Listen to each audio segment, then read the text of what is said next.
Bumati ka muna. Magandang araw sa tatay ko na nasa Davao, yung mama ko na nasa Jakarta, yung best friend ko na nasa seminaryo ngayon dahil gusto niya magpare at lalong-lalo na binabati ko yung aking nag-iisang anak. Bali, saan ka pupunta, Carter? Magbabarko po ako, Kuya Will, sa passenger po. Passenger, Yes, parang po. cruise. Para cruise po. Ang position ko po is pastry po. Bali, nag-aral ka ba na ano? Culinary or? Yun po yung kurso ko pong kinuha nung college po. Scholar po ako sa Lyceum para maitustos ko po yung pag-aaral ko. Bakit ka nag-isip na umalis? Kasi Kuya Will, Ito na, may asawa ka ba? Yung pagsusumikap ko po kasi nung nag-live-in po kami, siguro hindi po sapat sa magulang niya kasi kakagraduate ko lang po noon nagbe-bake po kami sa bahay nila. Parang sa tingin ko, yung pagsusumikap ko na yun, hindi po sapat sa kanila. Tsaka pa nagpupursigihan ko po yung makapagbarko po ako. Kasi tinitingnan ko po yung pang matagalan pong magiging epekto po ng pagbabarko ko. Ilan taon ang anak mo? 6 months po. 6 months? May message ka ba? Sa baby mo? Sa baby ko, anak, kung sa ngayon, hindi mo man nakikita yung pagsusumikap ko, kung ano yung ginagawa ko para sa'yo.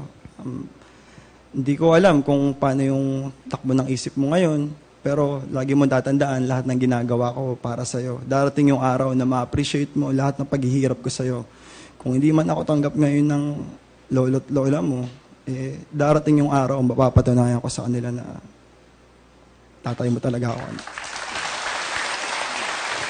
Sino kasama mo? Ang kasama ko po ngayon, ang kaisa-isa ko pong tita na tumayo bilang pangalawang magulang ko ng 4 na taon, si Auntie Lita. Hello, Will! Magandang hapon na! Magandang hapon, magandang nanay niya. Lita, kamusta po kayo? Mabuti po! Tita Lita, ano pong gusto sabihin sa inyong pamangkin? Carter, alam ko ang pinagdaanan mo mula nung naging magkasama tayo ng 4 na taon. Sana naman, itong pag-alis mo sa pagpunta mo ng ibang bansa, ang gusto ko lang mangyari sa'yo, maging maganda ang buhay mo at makita mo ang anak mo. Salamat. Yun lang. Good luck at I love you. Tinuring kitang anak. Gusto ko po ko nitong pagkakataon na to para magpasalamat kay Auntie Lita kasi hindi naman po ako tunay na anak. Sa araw-araw na pagkagising ko, nandiyan na yung pagkain ko, yung gatas ko, lalagyan ko na lang ng mainit na tubig. Pagbaplansya mo ako ng damit. Paglalabang mo ako ng damit. Hindi kayo nagiging pangalawang magulang ko. Hindi man kayo sobrang angat sa buhay, pero tinanggap niyo ako.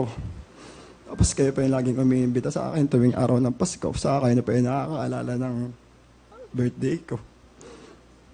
Gusto ko pong kayong pasalamatan kasi hindi po ako naging ibang tao sa inyo.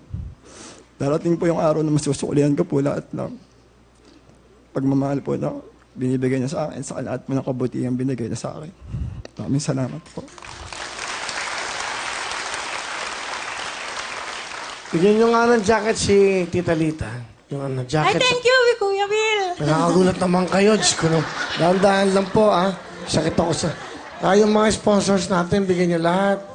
Lalo na yung mga gamot, Plemex, pasaubo, liver aid sa liver, Osteogard sa kasukasuan.